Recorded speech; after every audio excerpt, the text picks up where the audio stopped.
Everyone's trying to crack the sustainable growth. Is there sustainable growth in the first place? If you go to 100%, as soon as the smallest issue happens, you're basically ruined. Sometimes it's better to get rid of the founder than to change them. It's a difficult thing to do, and that's why a lot of agencies fail whilst they're doing it. Are the activities tied to their priorities in the business? And a lot of times it's not. It doesn't leave any time for slack in that business. Founders a lot of times think like entrepreneurs, like startup entrepreneurs, or a lot of them still think like freelancers because this is how they started the agency in the first place. We could predict exactly how much money we should be able to bring through the business on a monthly basis.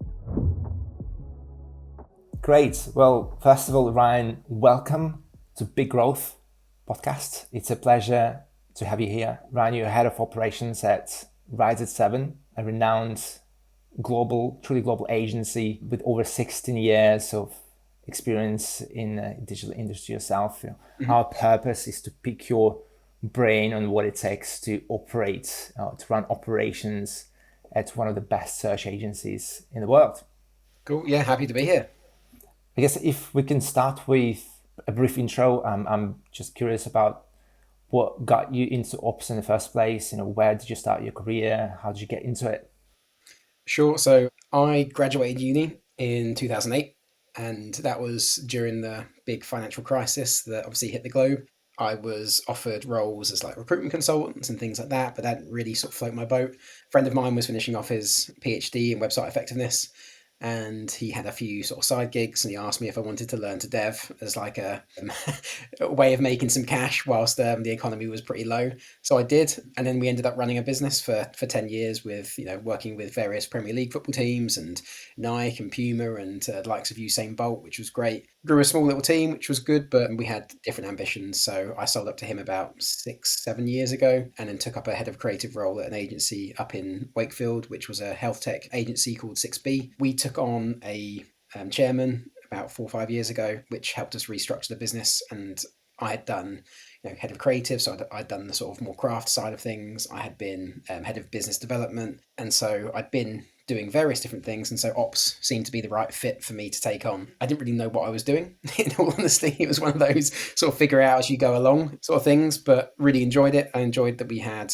fingers in different pies, and we could help influence what the business was doing, and we could be on the ground and in the weeds, but also take a more strategic sort of bird's eye view of everything. I took on the role of head of ops at Rise at 7 10 months ago now, which has been a great 10 months. We've grown revenue, grown profit, grown the team. We've managed to win various different bigger clients than we have before. It's been a great experience so far. I'm curious, once you joined Rise at 7, what was it like, first of all, to start working even for such an agency? What sort of obstacles, what did your first few months look like? I'm curious. It was quite different to what I expected.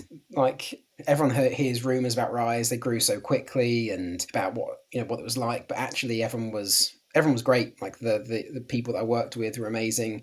I wasn't sure how at an agency that was so quick and fast internally, how they would like process and like certain things in place, but actually everyone was an open door, quite open to be shown a different way of doing things, and quite willing to learn and be open to various different things we had for the ops plan. So it was a lot of learning, because I was from a dev, engineering, creative, sort of visual creative side of things, and we're search, so PR, SEO, strategy, and social search. That's our sort of our core. So it was learning about what we did, how those processes worked, how we work through the business from sale all the way to out the door, and then trying to figure out the various things that we had in place. We had to figure out scheduling and utilization, and where we were making money, where we weren't making money, what levers we had to pull to make sure the business could keep, because we had a fairly strong EBIT at the start of the year, and it's just got stronger over the course of the year, but what levers we had to pull to make sure that we could maintain that whilst we scaled. So a lot of getting under the hood and figuring out what was happening, and a bit of reporting and forecasting in place as well. What was the headcount at the time you joined? I think 50 odd, something like that, 51, 2. I think we've hired around 20 odd since I've been there. Obviously, a few people have left, but we've we've added about 20 odd people, I think. Yeah, interesting. Do you mind sharing what's the ambition in terms of headcount, or in terms of size of the business for the Rise at 7? That's the nice thing. It's not necessarily headcount related growth. It's maintaining the EBIT, maintaining profit as we scale. We do want to be seen as, global leaders in search. We feel like we've been one of the pioneers, especially within social search and pushing, TikTok as a search engine, which, TikTok have put various things in place over the course of the last couple of months to kind of show that they're moving in that direction, and more analytics and whatnot, but creativity as well as at our core. Rise was set up because we felt there was a gap within the creative and SEO sectors where we could, deliver really highly creative PR campaigns that not only grew the brands that we're working with, but also made the difference on their search and, their visibility and their discoverability online. And then at the end of the day, that makes a difference to their bottom line as well. Actually, naturally leads me to the question about sort of sustainable growth. How do you go about preparing an agency operations department, operations infrastructure for quote unquote sustainable growth? Right? Everyone's trying to crack the sustainable growth. Is there sustainable growth in the first place? I guess to an extent, right? But how do you set up an agency for an effective sustainable growth or the next phase of growth? Yeah, I think firstly, everyone's perspective is different on that. For me, it's you have to maintain probably a solid EBIT, so 20 plus, to make sure that it's sustainable as you're growing. But if you want to try and set something up in place, I think it's first you have to understand the metrics that deliver that for you. What's what things that you can put in place or understand that allow you to maintain that. You also have to have a good understanding of what the culture is in the business and what behaviors you want, how you perceive performance of the business, and then you can base your forecast, those bits and pieces and decisions you make off of that. Sustainable growth for an agency like ours looks very different to one that's been around for 20 years and is looking to, I don't know, maybe exit over the next 5. Their growth and what they deem sustainable is probably quite different to us. For us, I think then you've got to look at good reporting and forecasting processes and leveraging that data to make good decisions, good financial planning with cash flow forecasts and revenue recognition, understand who's responsible for delivering that revenue within the business. Sometimes it can be client services, sometimes it can be project management, understanding that operations is more of a facilitator of that, not necessarily the people who are accountable for it, but they should be the ones holding the revenue drivers accountable for it. Good pipeline management, you definitely have to have when you're looking for sustainable growth. Understand where cash is landing. If you can match up the capacity planning to that as well, based on skills. Look at your average deal length and deal value, projects versus retainers, and new biz versus clients. There's lots of things you can have in that pipeline to understand if it's healthy or not. But I think when you look at pipe, you have to understand that it's for future growth. Your pipeline isn't for now, it's for 3, 4, 5 months down the line. If you're looking at operational planning, I think utilization and efficiency is something that you need to have a handle on, understand. Looking at your billable hours, your recovery reporting, using schedules to make sure that you're billing people at the right time. But then obviously you have to have time sheeting if you want that, because you need that information and not everyone wants to time sheet. So that's always fun. You have to have a handle on your capacity planning and when people are available to do the work. Delivery, there's so much I could talk all day on this, because it's how is effective delivery in the business, what is the goals for it, and then you need 100% the culture needs to be understood and maintained. And that is things like how do you hire, how do you fire, how do you reinforce and outlaw behaviors, or how issues raised and dealt with, what does good performance look like in the business, and how do you articulate that from the top down, various things like that. And you can measure that through various cultural sort of pulse checks in the team. Look at your employee turnover and exit interviews and what that tells you about the business. How do you maintain the team that you have? So through PDPs, appraisals, new manager training, clear organizational structure, clear progression plans. There's loads. And then outside of things like that, it's like, what can you standardize and what can't you standardize? There's and that's a bit of the balance between the two, like how to what extent do you go to create the SLPs and the processes, and how much room do you leave for people to, let's say, innovate or go outside of the box a little bit. And I think Christina and I, when we sit down with agencies as well, it's very interesting because Christina and I will always talk about the capacity planning, utilization, and utilization forecasting, and everything else. It's actually quite recently when we sat down, Christina and I was like, let's talk about the difference between the two, like utilization and capacity planning. And then she explained to me that actually I do that with founders on one-to-one basis a lot of the times. I look into their calendars, I look at what they're doing on a day-to-day basis, and does that actually lead, or are the activities tied to their priorities in the business? And a lot Yeah. of times it's not. I'm curious about your take on it. How do you perhaps, I don't know, assess people or look at your team and understand their current utilization? How do you forecast that? Yeah, I think utilization is one of those where you have to firstly understand what you're talking about. Like you say, utilization, in my perspective, is the amount of time that you spend on work that you should be billing for. So that could mean, if you do want to overservice, you can, but you should track that as utilized time. So to really get into that, I'd probably start with the why you'd want to track utilization first before how, but it allows you effectively to predict revenue as closely as you possibly can.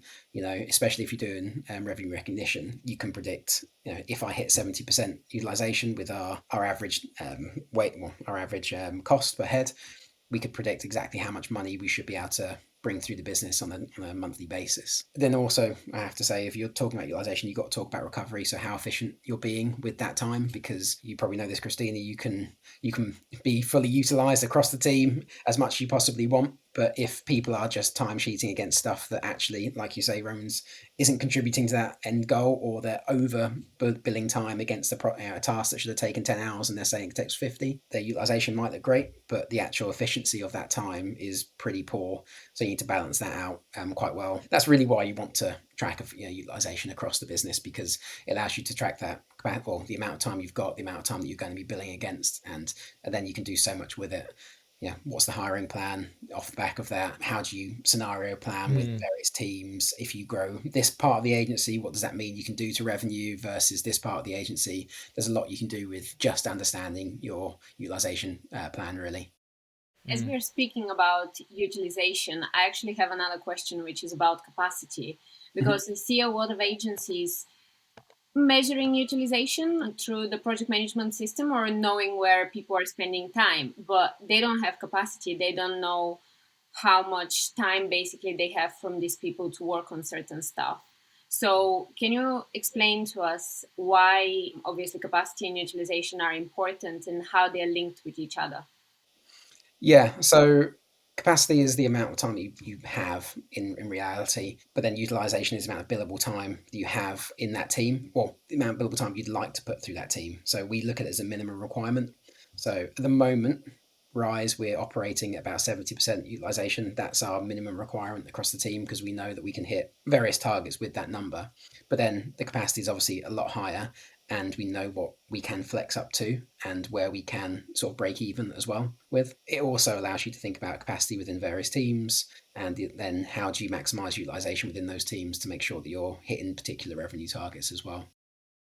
And also, I've been seeing this question around, if utilization, for example, is 70%, like you utilize the people on 70%, what is happening with the rest 30%? A lot of COOs or head of operations try to get utilization to 100%. And can you tell us why this is not the case with you and why you're not recommending it? Yeah, it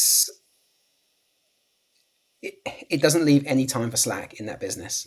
If something comes along and you win a new piece of work, or people get ill, and if you hit 100% and you're trying to book out every single hour of the day, as soon as someone's ill, the whole plan's thrown off. We try to plan with 70%. Obviously, we go higher at certain times of the year and go lower at other times, depending on how efficient we're being and how much we're using, or how well we're using our time. But if you go to 100%, as soon as the smallest issue happens, you're basically ruined. We need time for new biz, so people we need new time for admin, we need time for client retention. People are never going to be 100% utilized. If you go for that as well, it just leads generally to a few fibs being told in the timesheets, because it just isn't possible. Yeah. I think there's also an overall tendency to burn people out, or to wear people out by maxing out the utilization, like not leaving space for people to, like, we operate in a human being business, to be honest. I think I always compare agency business to restaurant business. Like, the restaurant business, you've got people and processes. In the agency business, you've got people and processes, and you've got quite similar levers to pull to be able to influence profitability, performance, and so on and so forth. The only challenge is that in labor heavy businesses like agency business, restaurant businesses, the lever that we pull to influence people's performance is quite subjective because it's culture for the most part. And I think in our experience, the majority of founders aren't prepared, or like they don't have maybe the mindset or the skill, whatever, the context to understand how to pull the lever is to do with culture, right? I'm curious about how you see it, and how you make sure that the is there a way to operationalize culture in a way? I'm not sure about Yeah. operationalize it, but I think there's ways to understand it and measure it. Because ultimately, culture is. I always think about it in terms of performance and what performance is deemed within that business. Because again, performance might be for someone like completely revenue and profit driven. Others it might be creativity and awards driven. Others might be they want to define a sector or a niche or something along those lines, and that's what's high performance in that agency. And so the culture and the measures are reflective of those things that the CEO wants to have. And that is, like I've said before, it's like how is behavior enforced and reinforced, how are issues raised, how do people problem solve, how do people manage or collaborate, set goals, how are people hired and fired. These are loads of things that do influence what the culture is and what performance is deemed at that agency. You can look at it in terms of staff churn or the amount of people that leave the business. So we do measure that on a monthly basis, and we have a target just because we want to retain people. We want to make sure that people are managed in the correct way. We have set times for appraisals and PDP planning, and we're working through some new management training and various other things like that. But yeah, I don't think you can operationalize it too much, but it's a case of it starts from the top. It's what behaviors do you value and how are those enforced throughout the business? And then you can start measuring the bits and pieces that come out of that as well. And what do you do if there is no levers in the business whatsoever when it comes to culture or behaviors? Let's say when founders don't understand the concept in the first place. They've heard about the importance of culture, but they don't fully understand what it is and how to establish. Like if there is nothing in place, how would you go about putting these systems, process in place or behaviors in place? And what size of the business, what size of the agency would you recommend it for the most? I think it almost has to start right at the beginning, I feel. I think there are ways that you can show the importance of culture because you can high staff churn. You can show how that hits utilization. You can show how that hits revenue. If you lose particular people, you can see what that means to how long it takes to train staff. We know that someone can't hit the ground running and be at 70-80% utilized straight away. It takes a good few weeks and maybe up to a month to get them into a position to onboard them onto projects. And so that hits revenue. You can show CEOs that impact, and at the same time you can show CEOs the impact of how you effectively schedule time and you have people lined up correctly. If you're looking to put something like this in place, or you're looking to start talking to the CEO about it, I think it's as soon as you start, it's how they communicate first off, isn't it? And then as soon as that sort of first layer of management gets put in, it's how they're trained and how their standards are set, and then that sort of permeates through the rest of the business. So I think it's when that first layer of management gets put in place, that's probably when you'll start to look at those cultural sort of processes probably. Right. So it starts and begins with the leadership team or senior management team in the first place, right? And then I think because we deal with founders quite a lot, and founders of agencies, or in that case of any type of business, to be honest, aren't necessarily wired to think like senior management or like a CEO, right? It's one thing to work with a senior management team, in that case with any manager, and they understand how to think like a manager, because that's their job, right? But founders a lot of times think like entrepreneurs, like startup entrepreneurs, or a lot of them still think like freelancers because this is how they started the agency in the first place. Yeah. And what we found challenging is not about implementing cultural levers within the agency business, but it's more to do with their mindset and how they think about it. As one of our good acquaintances said, it's sometimes it's better to get rid of the founder than to change them in the business. And it made us think maybe, but maybe yes, but in sometimes we've got a really good agency but a poor performing founder, and it takes courage to recognize that you are a performing founder. So I got to do something about yourself. But then sometimes it's about finding the right person for the business and for the management position. I don't know if you've come across something like that, this in your experience. Not I don't mean it Rise at 7, but generally speaking, in your career, when you have to deal with founders who needed mindset shift, or maybe with teams who need the mindset shift. Do you deploy coaching or consulting in that sense? A lot of founders are, like you say, they're almost accidental founders, or they've got to a point where they've just got this business that has sprung out of almost nowhere, and now they've got to manage people, and it's not just themselves that are accountable for something.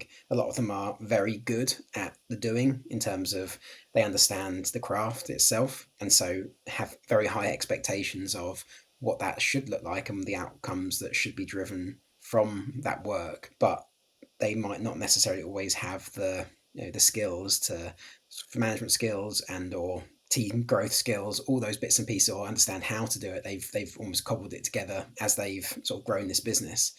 I think it's a realization for that person, first off, that they have to want to do something or change something about what they're doing, or it's also a trust thing. They have to trust that they're giving, they're employing the right people to take on particular things that they don't believe they're necessarily the right fit for. Carrie's actually really quite good at that. So she realizes she's very good at the craft. She understands PR very well, SEO very well, social very well. She knows what good looks like, and that's why Rise have won so many awards for creativity and all those various bits and pieces. But then people like myself and Carl, the global MD, have been brought in for various other bits that she recognizes it's not skill set, which is quite uncommon in lots of ways in growing founders, to have that self-assurance that they know they're not particularly good at something, but they can get someone in to help them with that. It is also quite refreshing in lots of ways. I think if the founder isn't ready for that shift and that change, then it just means usually butting heads and issues that you generally can't overcome. So essentially, recognizing what's your zone of genius, and then Yeah, go what, out here.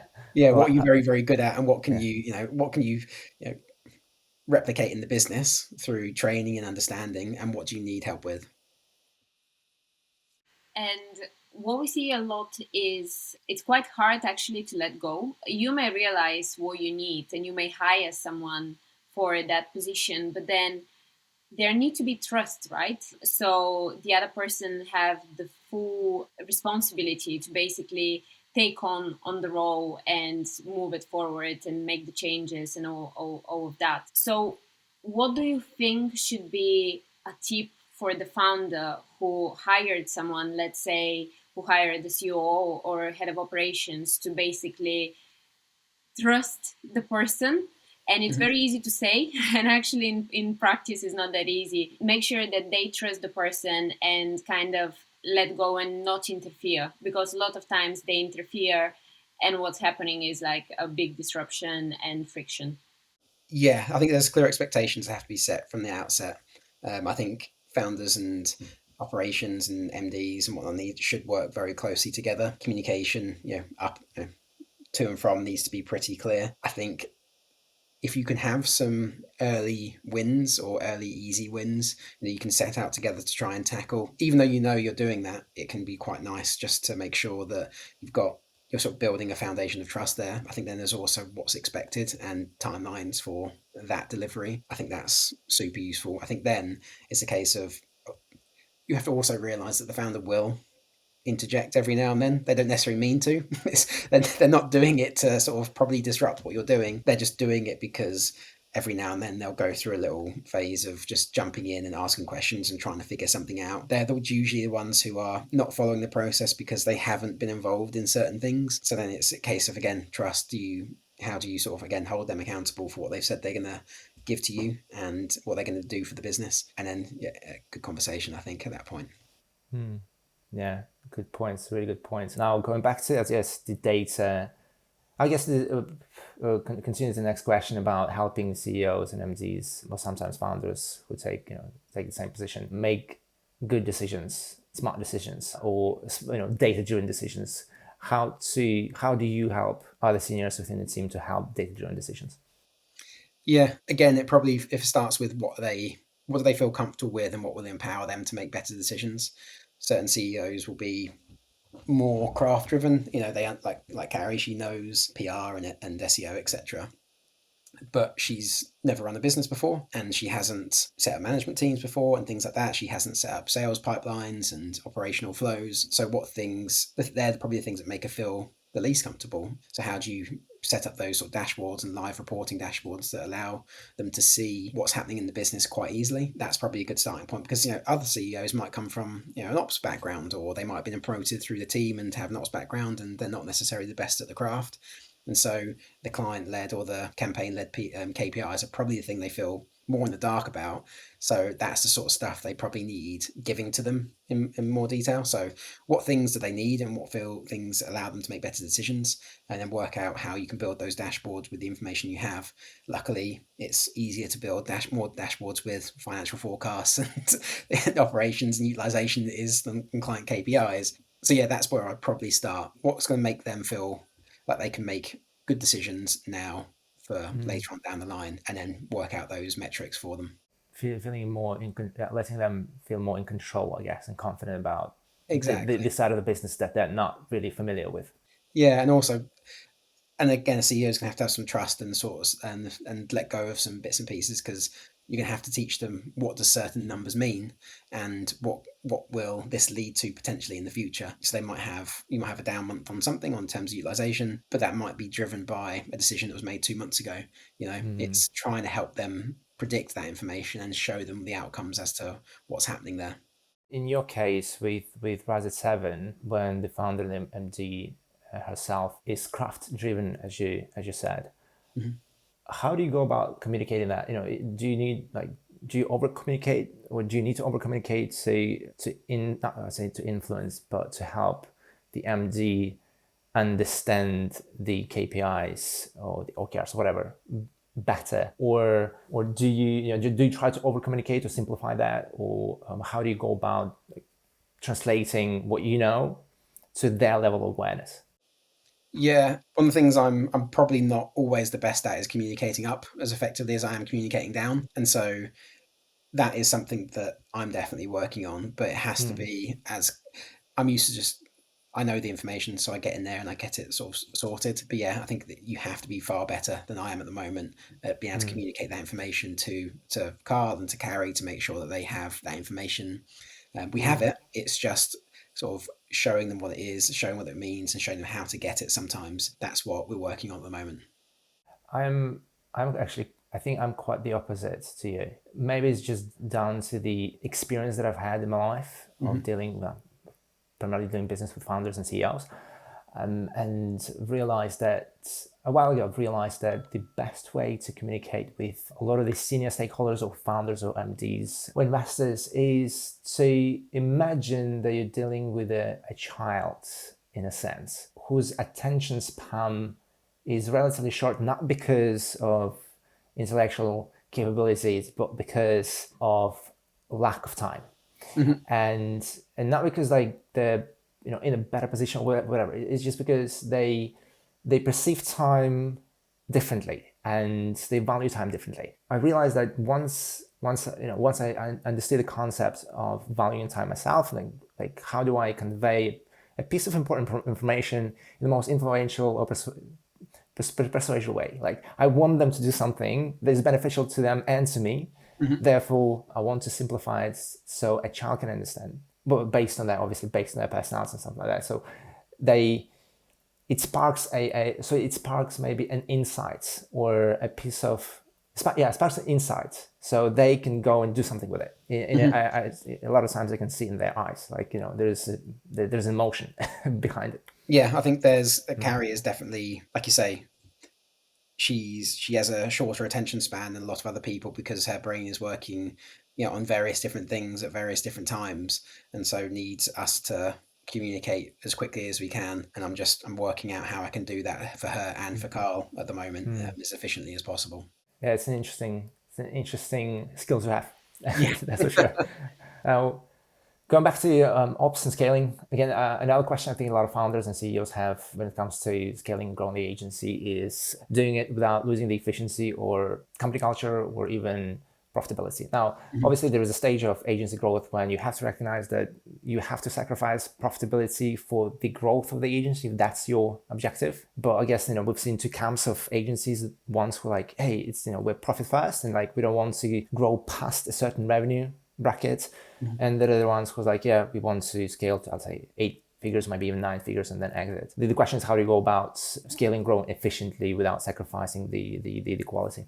Yeah, that is. Yeah, we've seen that a lot in the past few years, haven't we? I think there's one of the things, if you are scaling for an exit, I think profitability is always key, because that's what really you're measured on, and that's where you get your extra zeros on the end of your paycheck. So if you can do it as efficiently as possible, obviously it's beneficial for everyone, especially like if you're not. I don't think if you're not looking to be profitable, you're putting a lot of risk on everyone in that team as well, which I think is unnecessary sometimes. But it does usually, again, when it comes to, if you're scaling, it's those values and behaviors that you start off with and how things are communicated. If things will change as you grow, the hiring process will change 100% as you grow, but the outcome is probably the same that you want. It's a a cultural addition to that team, or something that can add benefit, not necessarily a toxic individual. And how you get to that understanding just might change over time, because you're going from hiring maybe execs to managers of teams to C-suite level individuals. You're still looking for the same output or the same outcome within that team, but the hiring process changes. And that happens across the board. So as long as you're enforcing the same behaviors and you're looking for the same behaviors and the same outcomes in that team, it does take more effort as you grow, because there's more layers. And so there's more people to train, there's more people to hold accountable for various things. So it is difficult at that point. A lot of people lose culture as they grow, because it becomes a bit more monotonous for individuals. They have less viewing of the agency leaders. KPIs can get skewed, and so people generally, people change their behaviors based on what they're measured on. And so if those things aren't contributing to high level goals or themselves as well, things become a bit muddled and slow and sluggish. So that's where I probably, as long as if you can maintain that cultural values and what it means for the business, it becomes a bit easier. If you can ensure that the KPIs that you're measuring individuals on are still contributing to high level targets within the business, then again, you can maintain a bit more efficiency as well. But it's again measuring the team utilization rates, recovery rates, and how do you measure the client efficiency as well. It's a difficult thing to do, and that's why a lot of agencies fail whilst they're doing it. So you have to almost trust the process of maintaining that culture as best you possibly can.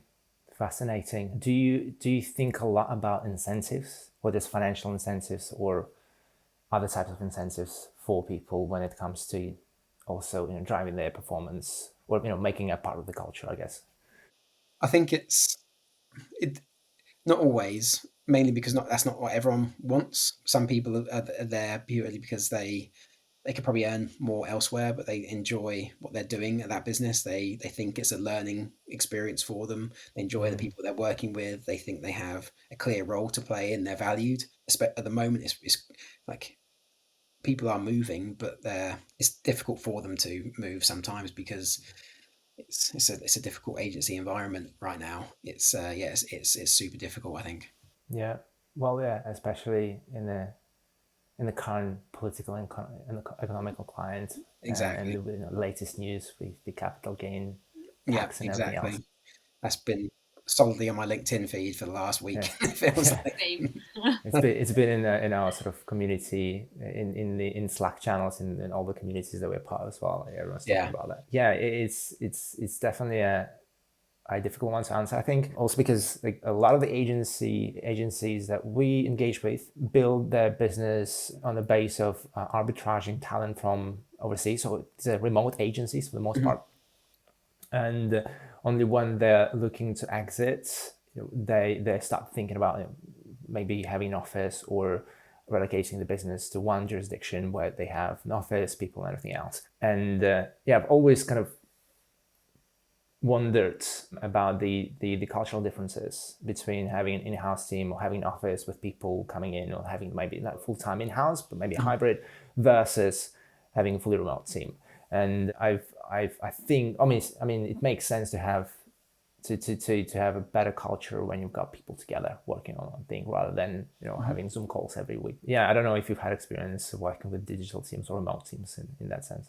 We're hybrid, so we encourage people to be in twice a week, but we also have 4 different offices, so 3 in the UK, Sheffield, Manchester and London, and 1 in New York. You find that each office has its own culture, its own thing that's about them. And in the UK, a lot of the P team do move about quite a bit. They might have client meetings in Sheffield or London or Manchester, so people do move around quite a lot. But yeah, it's interesting to see the subcultures at the various offices, where you've got the London team, which are very London.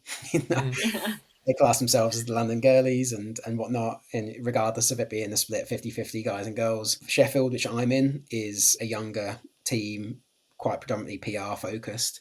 And so you'll find me moaning about the music quite a bit, but it's good fun. And then Manchester's far more alternative. So mainly the social media team, design and SEO over there. So they're more of an alternative sort of bunch. And then New York is at the moment a bit more straight laced and buttoned up. But then we have Will over there, who's our VP of PR, and he's an absolute character. So I'm sure that you'll find that sort of slowly morph to how Will is over time. But I mean, I've never worked fully remote apart from during the pandemic, and personally for me, it just isn't what I enjoy. I like being with people. I like going to the office 2-3 days a week is more than enough for me. That it fits with sort of my life as well, and my wife's and our dog. But I think I do enjoy just being with the rest of the team. A Tuesday and a Thursday is usually the days I get to actually have face-to-face time and sit down and talk to people about various things. You overhear so much in the office and about what people have been up to over the weekend, and you hear about their sort of personal lives, and I just feel that I can build more of a connection that way than I can over Zoom calls, as much as they are needed. Definitely. A lot of people say that the kitchen conversations cannot be replaced when it's in a digital world. It is each their own as well. Like, I mean, I know there's various good PR agencies that are fully remote, and some doing 4 days a week. It's If it works for them, it works for them. Yeah. It's their own, culture, it's their own set of beliefs and whatnot. It just isn't for me. Yeah. Yeah, I agree with And you. Back in it, yeah, Chrissy, go ahead. sorry, go on. I was gonna ask on another question, but you wanted Yeah, to say. no, it was just something that I remember from my agency days when I craved renting an office and building a proper team in house, mainly because I did miss that face-to-face interaction with people, and I've always maybe assumed that's been my conviction that this is something that actually fosters culture and better performance, especially when it comes to creativity or problem solving. Whereas you've got a remote team or fully remote agency, you gotta kind of create a little bit of sophistication around culture, because you can't go for drinks or you can't do this because obviously you live in different countries. So this is just the sort of an observation that I found about myself as well. Yeah, yeah. I think we found that people are quite okay about coming in, but that's part of the thing that they really love. Like, I've never been at an agency that has such a vibrant social life that Rise has. So many close relationships and friendships have been built just from being together, going out for a drink or working out together. There's various teams that will go on runs together, or we've got like a board games night coming up in the Sheffield office, things like that. And that's what the team want. They off their own back, they'll go ahead and do it themselves. And it's I've generally never seen anyone be so close as the Rise team had, really. Yeah, because that's also part of the incentive to be in the agency. Exactly. Yeah. Exactly. Yeah. Christina, you wanted to ask a question? Yeah, I actually wanted to go back to when we were speaking about scaling up. And Ryan, I wanted to ask, what have you learned from scaling up that actually surprised you? Anything that you weren't expecting? How quickly things break, and continuously. I think it's figuring out where those holes are and predicting those holes, and then probably have to be a bit more forceful sometimes in putting various ideas together or articulating various ideas that you think are gonna happen. We had good reporting and forecasting about 6 months ago. Now it's not as good, and we're working to redefine that again, just because we changed a couple of things in the team. We've added in more layers of robustness when it comes to revenue recognition and how we're sort of bringing new business into the company. And so it's broken the process. So we're just working to fix it again. I'm hoping this will be the last time till about 100 people, but who knows? Things break quickly, and you just got to get on top of them. And how do you build resilience into operations when things break quickly? A good question, solid, hard one to answer really, because I think part of it is like we spoke about earlier, in that you can't overschedule resource and team and time in the team. Like effective scheduling and planning, not going to 100%, giving people the opportunity to have breaks, because if you're trying to build actual scheduling resilience, like we said, as soon as someone's ill or someone leaves and you don't have time to replace them, you're automatically behind on everything that you're doing, and it just costs more money to catch up. I think you have to prize outcomes over outputs, so that your team, with the flexibility within process, so that if you're, for instance, I don't know, you're asking for 50, every project has to have, or every campaign has to have 15 high quality links, or over a certain domain authority. That's the outcome you want, rather than just saying you have to deliver links from this project. It gives it a bit more specificity, and you know exactly what the outcomes should be of that. It's really difficult sometimes you can't processize everything. So how do you put a bit of guardrails in place that people know they have to do something within a certain time frame and a certain budget, but then processize the things or automate as much as you possibly can of the stuff that is just easy to deliver. Yeah, it's definitely a topic for longer discussion. There's so much to it, to be honest. Yeah, I guess last question, Ryan. What's next for you in Rise at 7? And perhaps what's next for Rise at 7, generally speaking? Well, we've got to finish off the year strong. First off, we've got some targets that we want to hit. We have some new people joining the team over the course of the next couple of weeks and months. And then next year, we've got another big target next year to hit. So we've got to plan out how we're going to do that. Operations, we're starting to build a small team internally where the operations and finance team work really closely together. We've had someone join in the finance department recently who's helping us really redefine how we're running parts of the company, which is great. Got someone joining from a really high level craft standpoint to help us manage and grow those teams and keep the quality and the efficiency high. So it's going to be another year of growth, another year of winning new projects and delivering them as well as we possibly can. Love it. Yeah, Christina, if there is anything else that you want to ask. I was just going to say that we're looking forward to hear from you how fast you grow next year and what are the challenges that you experience and how you overcome them. We'll do a check-in. Yes. Yeah, that sounds good. Awesome. Yeah, I'll probably still say I'm surprised how quickly things break. Yeah. Yeah. What about yourself, by the way? Are you based in Manchester, or where are you based in the UK? I'm based in Yorkshire, so I'm usually in the Yorkshire. Sheffield office, but Manchester's only about an hour or so away, and on a good day to London, the trains are about 2 hours. Right. Well, maybe one day we can catch up for coffee. Who knows? Sounds good to me. Yeah. Awesome, Ryan. Thank you very much. It's been a pleasure having you. It's been a very fruitful conversation, and again, thank you for your time. No worries. Thanks for having me. Thank you very much, Ryan.